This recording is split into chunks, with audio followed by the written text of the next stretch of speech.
कैसी लगी movie strategy versus Norway? मुझे बहुत अच्छी लगी और मुझे लगता है मैं लिटरली रो के निकली और यहाँ पे सब जितने भी लोग हैं बहुत ही इमोशनल हो चुके हैं। पर मुझे ये कहना है कि ये कहानी कुछ काफ़ी सारी फिल्में एंटरटेनमेंट के लिए होती है, बट ये जो एक रियल हीरो की कहानी है, जो रियल औरत है इसमें जिसके साथ ये हुआ है, और ऐसी कितनी औरतें जिनके साथ ये होता है, ये बहुत जानना ज़रूरी है क्योंकि हर फिल्म एंटरटेनमेंट के अलावा एक स्टोरी, एक मैसेज देना चाहती है।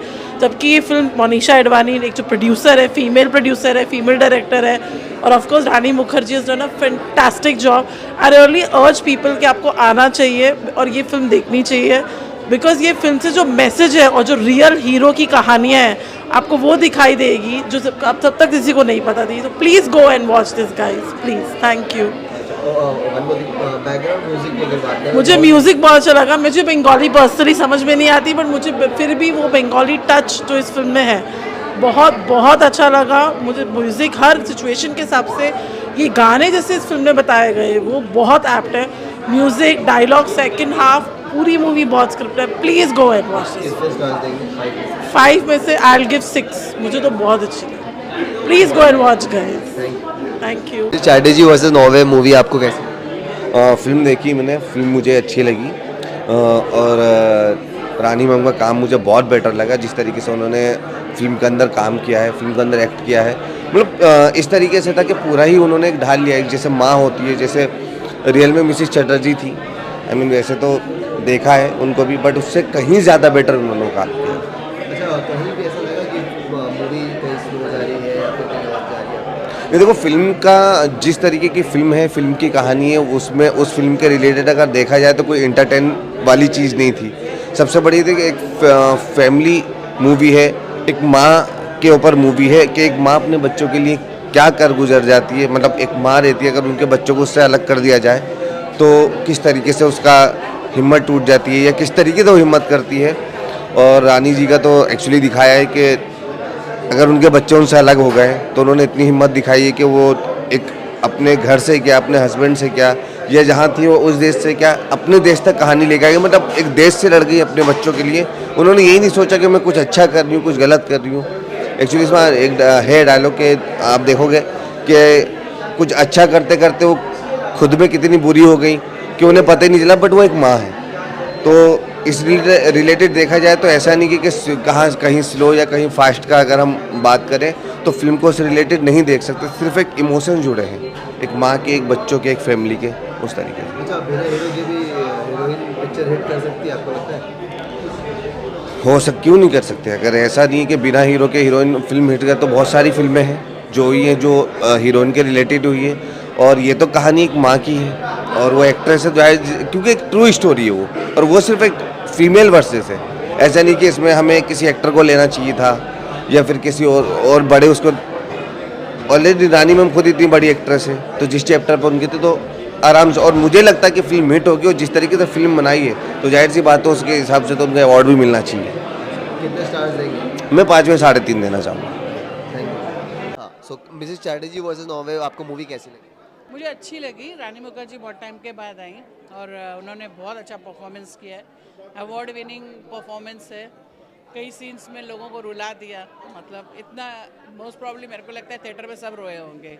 और क्योंकि वो खुद एक माँ है तो वो इस भूमिका को और अच्छे से निभा पाई।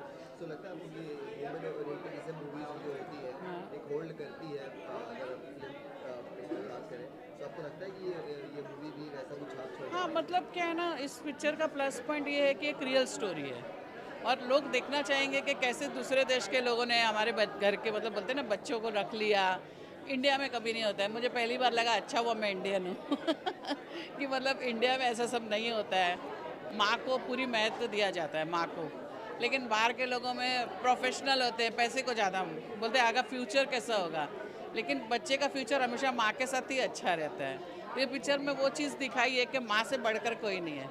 मतलब बंदर भी अपने जानवर को चिपका के रखता है, तो एक असली माँ तो असली माँ होती है ना। तो ये जो फाइट दिखाई माँ और मतलब नेशंस की, माँ और नेशन की लड़ाई थी, मतलब तो वो बहुत ही अच्छी थी। और जो एंड था पिक्चर का वो भी बहुत अच्छा था, इंटरेस्टिंग था बहुत।